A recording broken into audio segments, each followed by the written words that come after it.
Hello everyone, welcome to our YouTube channel keep it simple. आज के video में हम बात करेंगे आईसीआईसीआई बैंक की, जिन्होंने कल यानी कि 22 जनवरी को अपने थर्ड क्वार्टर के रिजल्ट्स डिक्लेयर किए थे और इनके रिजल्ट्स एक्सपेक्टेशन से काफी बेटर रहे। और कंपनी का जो नेट प्रॉफिट आफ्टर टैक्स है वो 25.4% बढ़ के 6,194 करोड़ रहा है। तो इस वीडियो में हम इनके रिजल्ट्स को डिटेल में डिस्कस करेंगे और ये भी बात करेंगे कि क्या करंट प्राइस पे आपको आईसीआईसीआई बैंक का शेयर लेना चाहिए या नहीं।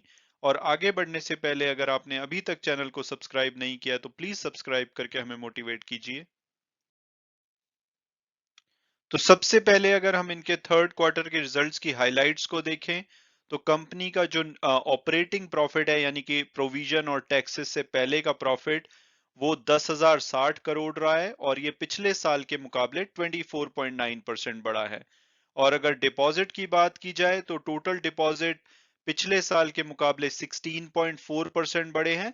इसमें से करंट अकाउंट के डिपॉजिट 33.7% और सेविंग अकाउंट डिपॉजिट 24.7% बढ़े हैं।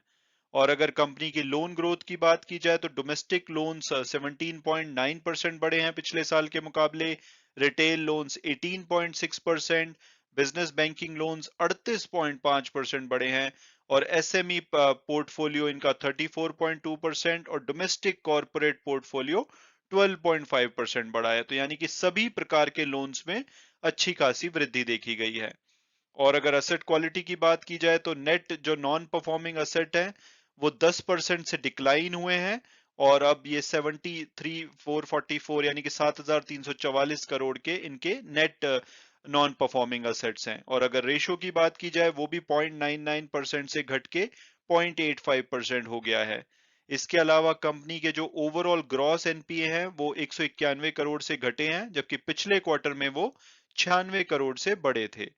और अगर प्रोविजन की बात की जाए तो कंपनी के पास 2007 करोड़ के प्रोविजंस हैं, जो कि इनके 1.01% बनते हैं एवरेज लोन्स का और 20% बनते हैं कोर ऑपरेटिंग प्रॉफिट का। प्रोविजन कवरेज रेशो 79.9% है, पिछली बार से थोड़ा सा कम हुआ है लेकिन अभी भी स्ट्रांग है। इसके अलावा बैंक ने जो कोविड 19 रिलेटेड प्रोविजन रखे हुए थे 6,425 करोड़ के, उसको भी अभी मेंटेन किया हुआ है। इसके अलावा अगर नेट प्रॉफिट की बात की जाए तो वो नेट प्रॉफिट आफ्टर टैक्सेस 25.4% बढ़ के 6,194 करोड़ रहा है। और जो ब्लूमबर्ग ने एक पोल किया था उसके हिसाब से जो एवरेज प्रॉफिट का एस्टीमेट लगाया गया था वो 5800 करोड़ का था, तो वहां से ये लगभग 394 करोड़ ज्यादा रहा है। तो बहुत ही अच्छे नंबर्स रहे हैं।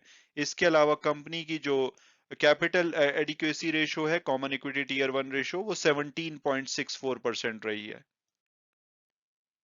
और अब अगर हम इनके फाइनेंशियल्स को डिटेल में देखें तो नेट इंटरेस्ट इनकम इनकी पिछले साल के मुकाबले 23.4% बढ़ के 12,236 करोड़ की रही है। वहीं पे जो नॉन इंटरेस्ट इनकम है वो भी 24.9% बढ़ के 4,899 करोड़ रही है। ओवरऑल जो ऑपरेटिंग प्रॉफिट है वो 24.9% बढ़ के 10,060 करोड़ रहा है कंपनी का। इसके अलावा प्रॉफिट आफ्टर टैक्स 25.4% बढ़ के 6,194 करोड़ रहा है। और अगर कुछ इंपॉर्टेंट रेशियोज की बात की जाए तो नेट इंटरेस्ट मार्जिन 3.67% था पिछले साल सेम क्वार्टर में, वहां से बढ़ के 3.96% हो गया है। हालांकि अगर हम पिछले क्वार्टर से कंपेयर करें तो 4% था, तो वहां से थोड़ी बहुत कमी देखी गई है। इसके अलावा अगर कॉस्ट ऑफ डिपॉजिट्स की बात की जाए तो वो भी 3.97% से घट के 3.47% हो गई है। और अब अगर बात की जाए कंपनी के लोन पोर्टफोलियो की, तो रिटेल लोन्स कंपनी के 61.3% हैं। उसके बाद business banking loans 5.9%, SME loans 4.4% और डोमेस्टिक कॉर्पोरेट लोन्स 23.4%। इसके अलावा 5% का पोर्टफोलियो इनका ओवरसीज बुक का यानी कि इंडिया से बाहर का। और अगर रिटेल पोर्टफोलियो का ब्रेकअप देखा जाए तो उसमें सबसे ज्यादा इनके होम लोन्स हैं 55.4%, जो कि सेफ माने जाते हैं। इसके अलावा vehicle loans 13.1%, rural loans 14.7%, personal loans 11.3% और क्रेडिट कार्ड के अगेंस्ट जो लोन दिए गए हैं वो 4.5% है। इसके अलावा अन्य लोन्स 1% है। और अगर नॉन रिटेल कैटेगरी की बात की जाए जिसमें कि इन्होंने 3,116 बिलियन रुपीस के लोन दे रखे हैं, उसमें 71% लोन्स ऐसे हैं जिनकी कि ए माइनस या अबव की रेटिंग है, यानी कि अच्छी रेटिंग में कही जा सकती है। और अगर इनके लोन का कंसंट्रेशन रिस्क की बात की जाए तो जो टॉप 20 बोरोवर्स हैं उनको इन्होंने 10.7% के लोन दे रखे हैं। और अगर हम देखें मार्च से पिछले साल के, तो वो 12.1% थे, तो वहां से इनका जो कंसंट्रेशन रिस्क है वो भी कम हुआ है।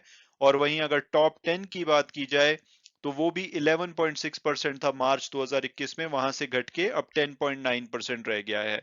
और जो टॉप 20 बोरोवर्स हैं 31 दिसंबर को, सभी ए नेगेटिव या अबव रेट करते हैं।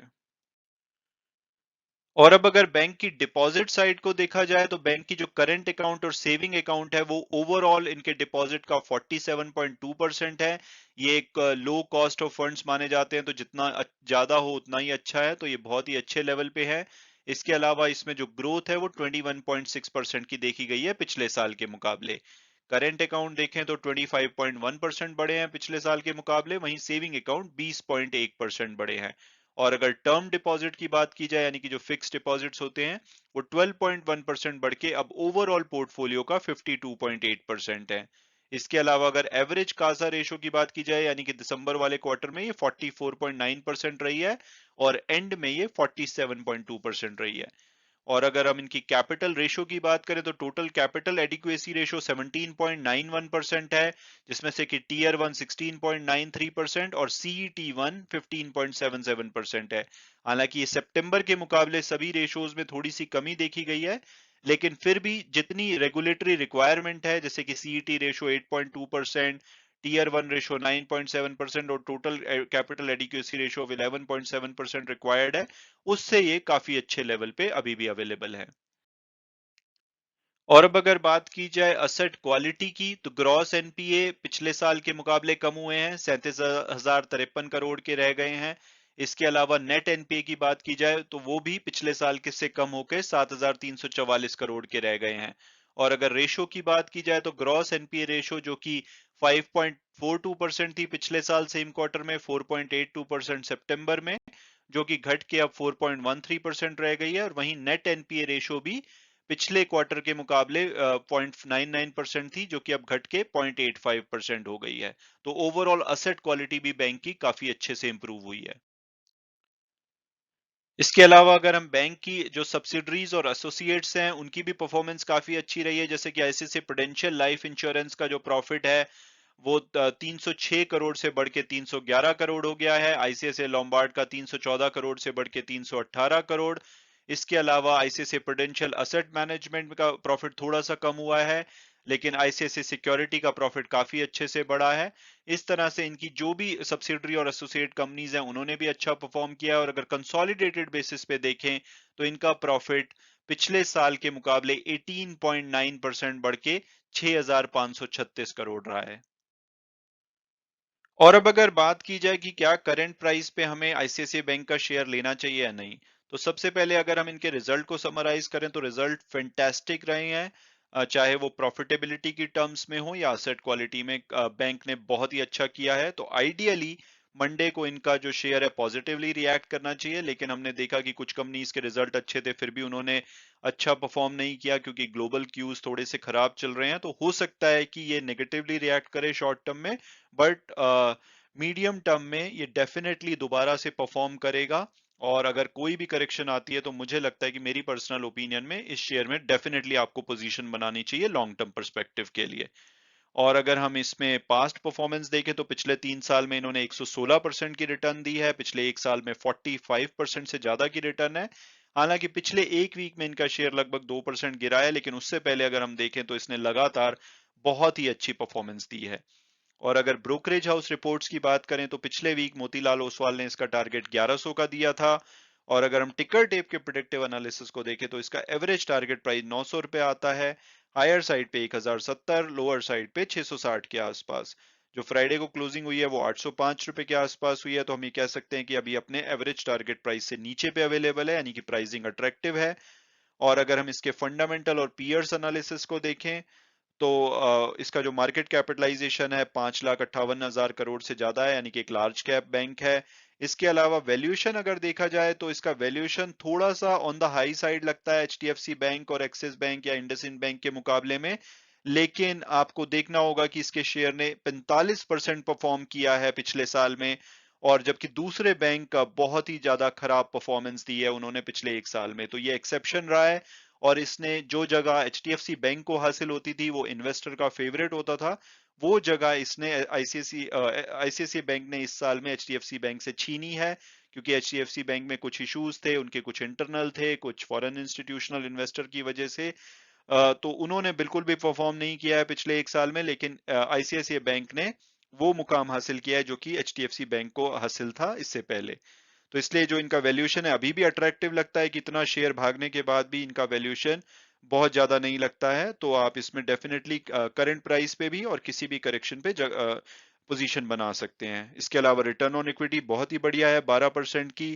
कैपिटल एडिक्वेसी रेशियो बैंक की स्ट्रांग है, और प्रॉफिटेबल बैंक है। तो अगर मेरी पर्सनल ओपिनियन पूछी जाए तो मुझे लगता है कि इसमें डेफिनेटली आपके पोर्टफोलियो में होना चाहिए लॉन्ग टर्म पर्सपेक्टिव के लिए।